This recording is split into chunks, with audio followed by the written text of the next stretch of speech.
Hi everyone, स्वागत है आप सबका हमारे इस यूट्यूब चैनल में। Guys, my name is Abhishek and today I am here with yet another video. Today is lecture number 2 of current electricity. एक बहुत ही इंपॉर्टेंट, बहुत ही ज़रूरी कॉन्सेप्ट है for all the defence aspirants as well as those who are preparing for some other exams also, क्योंकि एक basics अगर आपके क्लियर हो जाते हैं so you will have an extra as.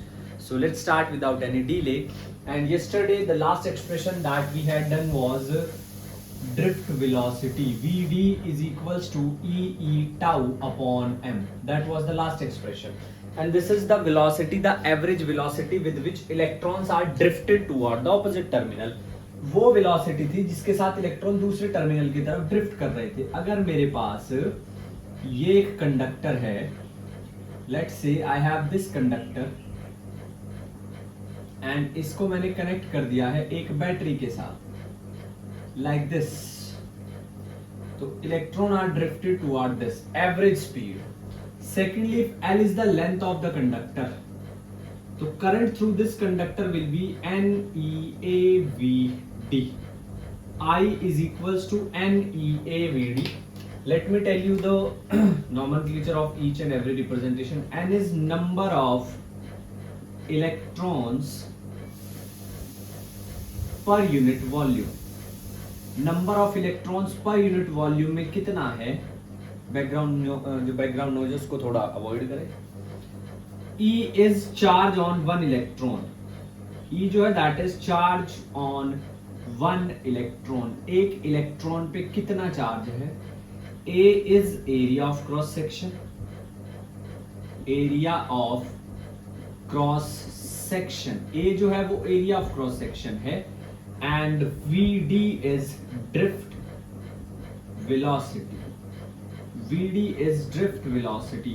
आज का लेक्चर थोड़ा ध्यान से देखिएगा। ये हमारे पास करंट होता है, किसी भी कंडक्टर के अंदर से इतना करंट पास करता है। जितने ज्यादा इलेक्ट्रॉन उतने ज्यादा करंट, जितने ज्यादा ड्रिफ्ट वेलोसिटी उतना ज्यादा current. Next thing is, now see Vd is this, using this in this I can be written as NEA E tau upon m, and next is Ne square tau A E upon m, that is I.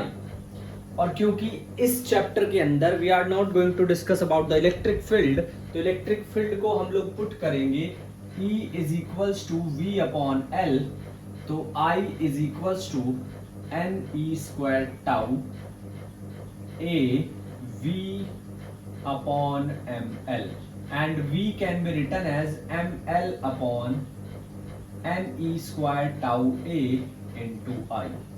So this is V is equals to Ri. This is Ohm's law, scalar form of Ohm's law.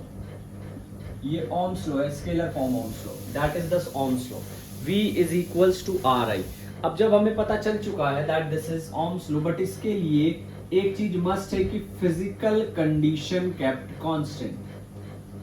Physical condition kept constant. जितनी भी physical condition है उनको हम constant रखेंगे। जितनी भी physical condition है उन सबको हम लोग क्या करेंगे, कांस्टेंट रखेंगे। तो मैं ये लिख सकता हूं that V is directly proportional to I। And if you plot a graph, अगर आप एक ग्राफ प्लॉट करते हैं, this will be straight line, V और I, this will be straight line. और एक और जरूरी बात कि जो स्लोप होगा, slope of VI curve will give you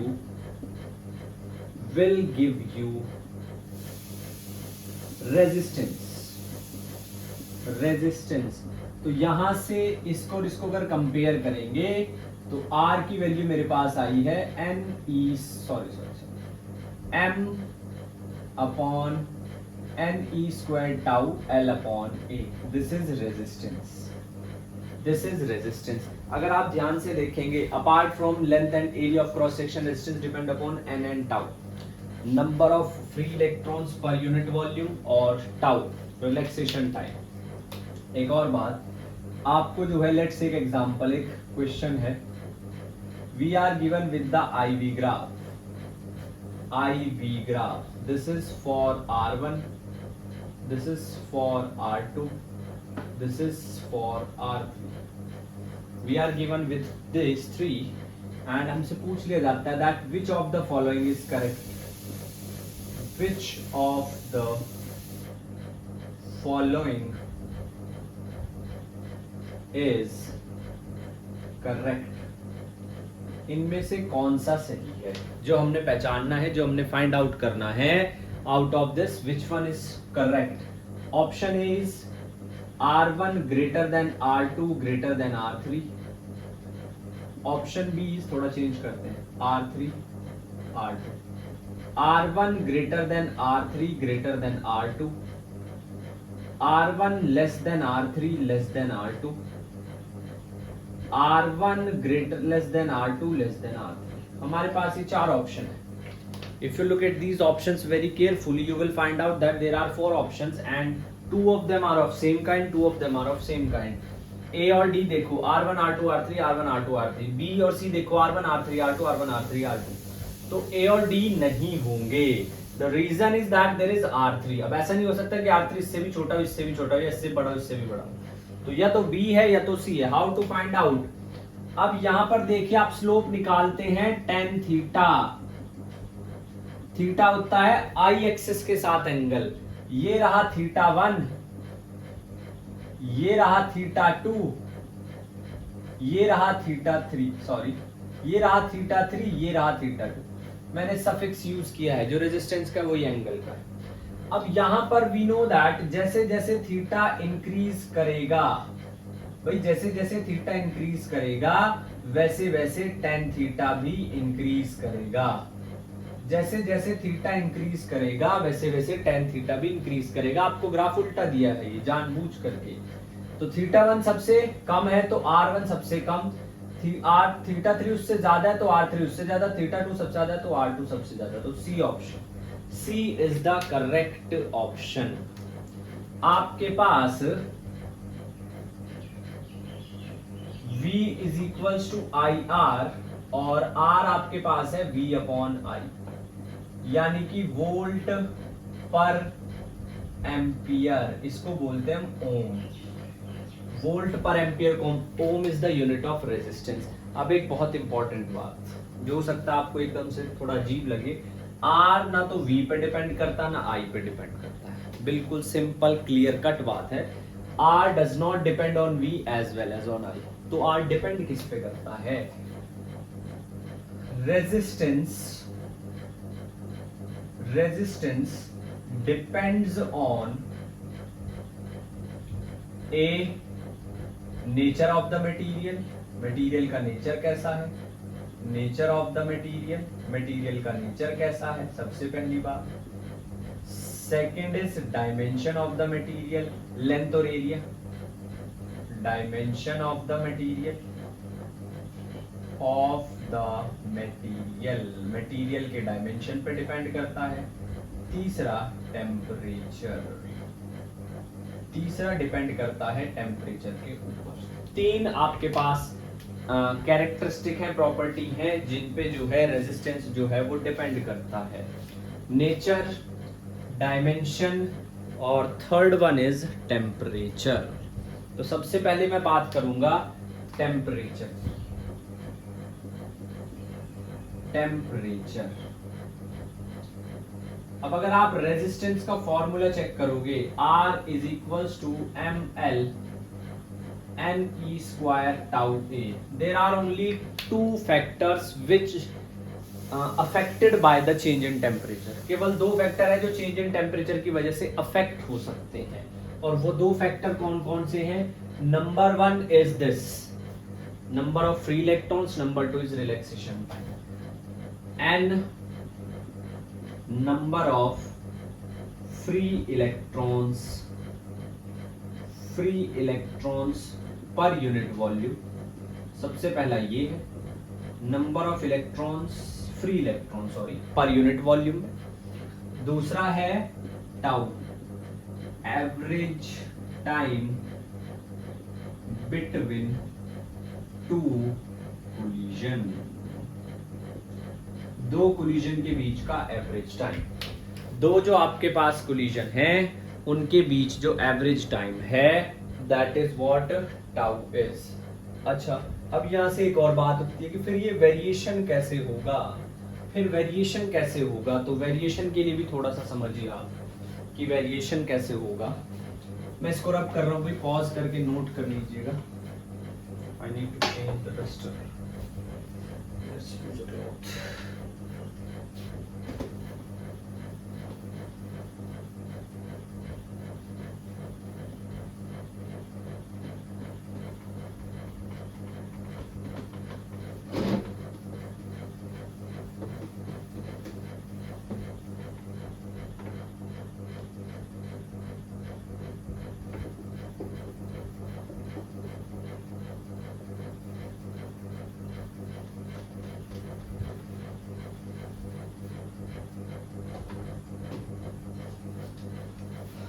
जब टेम्परेचर बढ़ेगा तो पार्टिकल्स बहुत जल्दी जल्दी कोलाइड करेंगे।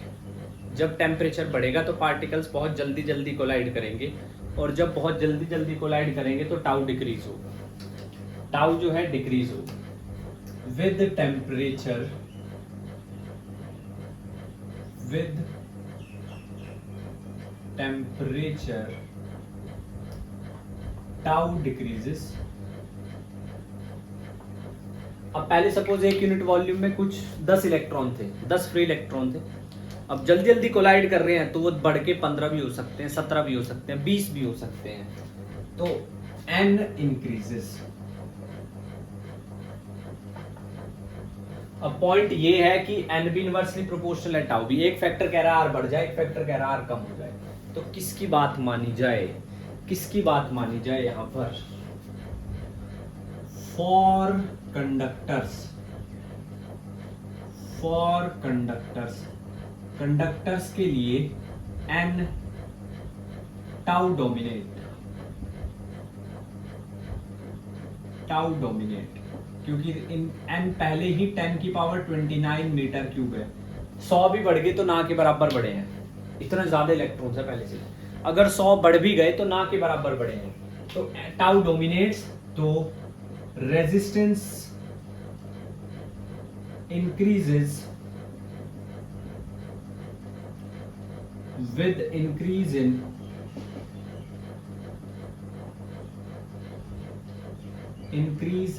temperature। इनके लिए जो रेजिस्टेंस है वो बढ़ जाएगा, इनके लिए जो रेजिस्टेंस है वो बढ़ जाएगा। दूसरी बात, for semi conductor, for semi conductor, semi conductor के लिए n डोमिनेट, क्योंकि बहुत कम होते हैं, ना के बराबर फ्री इलेक्ट्रॉन्स होते हैं, तो 100 भी बढ़े तो बहुत बढ़ गए हैं, n डोमिनेट्स, तो resistance decreases, resistance decreases with increase in temperature. Temperature अगर बढ़ेगा तो रेजिस्टेंस कम हो जाएगा, टेम्परेचर अगर बढ़ेगा तो रेजिस्टेंस कम हो जाएगा, दैट इज ट्रू। अगर टेम्परेचर बढ़ेगा तो रेजिस्टेंस कम हो जाएगा सेमीकंडक्टर के लिए। तीसरा है alloy, for alloy resistance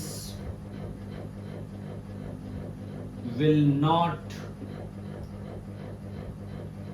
alter that much। Alloy के लिए रेजिस्टेंस उतना ऑल्टर नहीं करता, तो R is equals to R naught 1 plus alpha delta T. R is equal to R naught 1 plus alpha delta T. अब यहां पर alpha is temperature coefficient,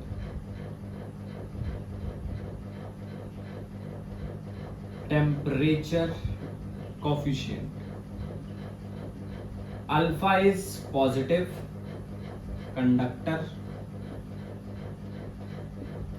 alpha is negative semiconductor, and alpha is approximately 0 for alloy। alloy के। So this is the variation, this is how temperature changes the resistance। अब दूसरी बात आती है,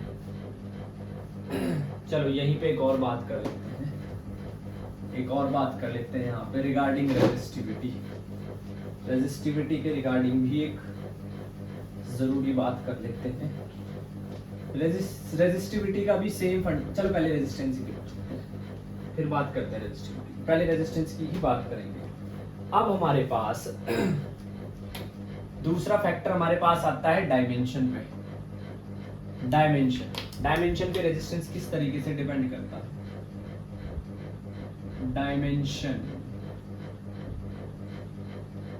हमारे पास है R is equals to ML NE square tau A. ये जो MNE स्क्वायर टाउ ए है इसको बोलते हैं स्पेसिफिक रेजिस्टेंस। ये हर मटेरियल का डिफरेंट होता है, ये किसी भी तरीके से दो मटेरियल पे डिपेंड नहीं होता, ये हर मटेरियल का डिफरेंट होता है। तो इसको मैं लिख सकता हूं R is rho L upon A। Rho is specific resistance and we call it as resistivity. हम इसको बोलते हैं रेजिस्टिविटी। स्पेसिफिक रेजिस्टेंस है वैसे तो, but we call it as resistivity. इसको हम रेजिस्टिविटी बोलते हैं। वैसे तो स्पेसिफिक रेजिस्टेंस है, बट इसको बुक्स में रेजिस्टिविटी भी बोला जाता है। इंपॉर्टेंट पॉइंट क्या है यहाँ पर? इंपॉर्टेंट पॉइंट ये है कि जो रेजिस्टिविटी है it depends only on the nature, depends only on the nature of material. इसे कोई फर्क नहीं पड़ता लेंथ क्या है क्या नहीं, एरिया क्या है क्या नहीं, it only depends on the nature of the material. ये बात आप याद रखेंगे। स्पेसिफिक रेजिस्टिविटी जो है वो केवल मटेरियल के नेचर पे डिपेंड करती है। If a wire cut down into half of its length,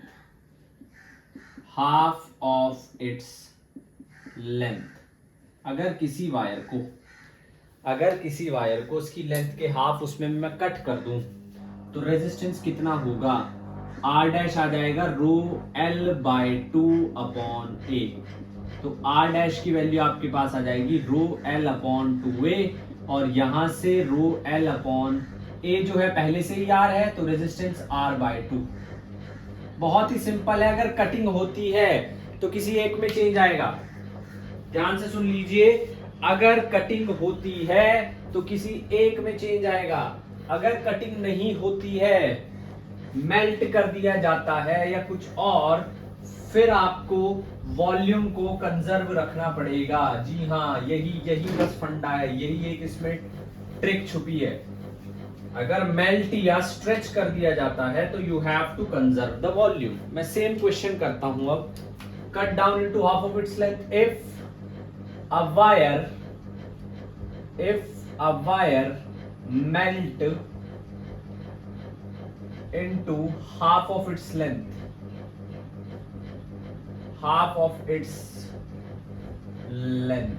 हमने वायर को उसकी लेंथ के हाफ में मेल्ट कर दिया तो क्या होगा? R dash is equal to rho L dash upon A dash. जितनी वॉल्यूम पहले थी उतनी बाद में होनी चाहिए।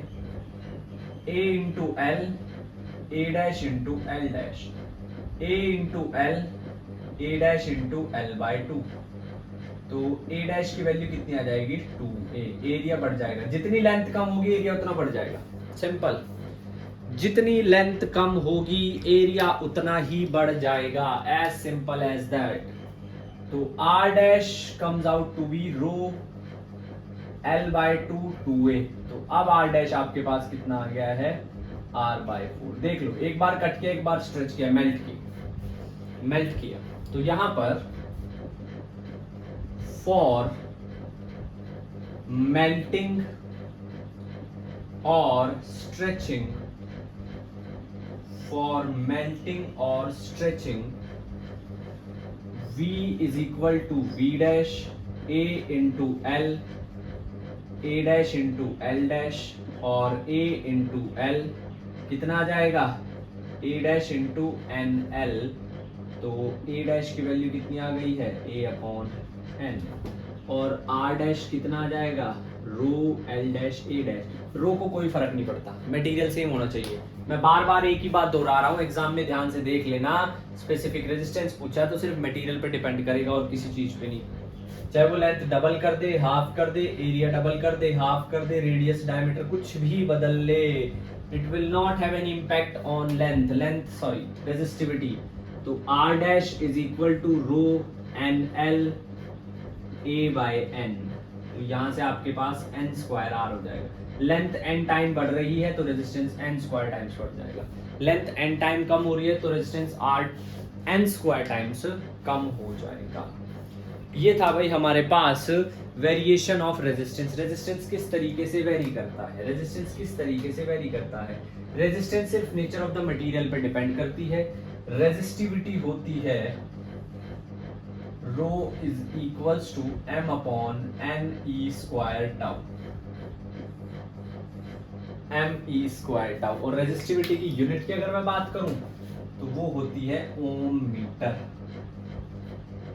रेजिस्टिविटी का रेसिप्रोकल अगर आप लेंगे तो वो होती है कंडक्टिविटी। कंडक्टिविटी एक बार सवाल पूछा गया था, क्या rho sigma is equal to what, तो याद रखें rho sigma is equal to constant. Rho sigma is equal to constant, जी हाँ, रो सिग्मा का अगर प्रोडक्ट लोगे तो कांस्टेंट आएगा। तो इस वीडियो में सिर्फ इतना ही करेंगे। यस थोड़ा कम है आज, but right now it's okay. And in the next video I am going to discuss the combination of resistor, जिससे हमेशा क्वेश्चन आता है। ये चैप्टर बहुत इंपॉर्टेंट है। एनडीए के अंदर फिजिक्स का एक क्वेश्चन 4 नंबर का है, and sometimes what they can ask like if length is cut down to 2, what will be the resistance? R by 2, very simple. So you can see that you have to, there is no requirement of doing enormous amount of hard work कि आप सारा दिन physics पढ़ते रहे। Consciously जितना करें अच्छे से करें, so that there will be high probability कि आप maximum question attempt कर पाएं। By doing 25 question you may able to get 100 marks, and as I said in the previous video, again I am saying it today, only science give you the surety of the syllabus कि कितना syllabus पूछा जाएगा। So make sure take the smart decision and prepare thoroughly. If you are new to the channel, please follow the ritual, hit the subscribe button, share the video as much as you can. So this is Abhishek signing off. See you in the next video. Till then, keep studying, keep working hard. Thank you so much. Jai Hind.